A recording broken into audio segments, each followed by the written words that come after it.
ഉത്കണ്ഠ അഥവാ ആങ്സൈറ്റി നിങ്ങളുടെ മനസ്സിൽ മാത്രമുള്ള ഒന്നല്ല. അത് നിങ്ങളുടെ ശരീരത്തിലും ഒരു റിയാക്ഷൻ ഉണ്ടാക്കുന്നുണ്ട്. ആ ഒരു ഫിസിക്കൽ ഫീലിംഗ് നിങ്ങളുടെ ആങ്സൈറ്റിയെ വീണ്ടും വലുതാക്കുന്നു.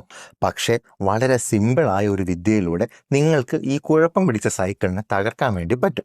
അടുത്ത തവണ നിങ്ങൾക്ക് ഭയങ്കരമായ ആങ്സൈറ്റി തോന്നുമ്പോൾ അത് നിങ്ങളുടെ ശരീരത്തിൽ എവിടെയാണ് അനുഭവപ്പെടുന്നതെന്ന് കൃത്യമായി കണ്ടെത്തണം.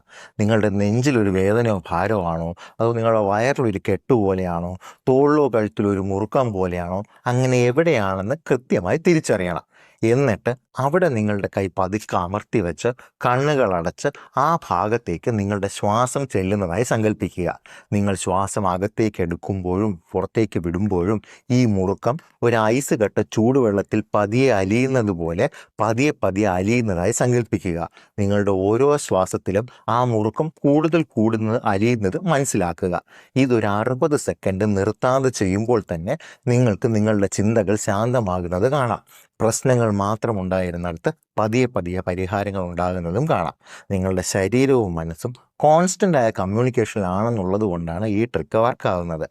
ആങ്സൈറ്റിയുടെ ഫിസിക്കൽ കമ്പോണൻറ്റിനെ അഡ്രസ്സ് ചെയ്യുന്നതിലൂടെ നിങ്ങളുടെ മെൻ്റൽ സ്റ്റേറ്റ് സ്വയം മാറും. അതുകൊണ്ട് ആങ്സൈറ്റി വരുമ്പോഴൊക്കെ ഈ വിദ്യ പ്രയോഗിക്കുക. അപ്പോൾ വെറും സെക്കൻഡുകൾ കൊണ്ട് ആങ്സൈറ്റിയെ തോൽപ്പിച്ച് ഏത് പ്രശ്നത്തെയും വ്യക്തതയോടും ആത്മവിശ്വാസത്തോടും കൂടി നേരിടാൻ നിങ്ങൾക്ക് കഴിയുമെന്ന് നിങ്ങൾ തന്നെ തിരിച്ചറിയും.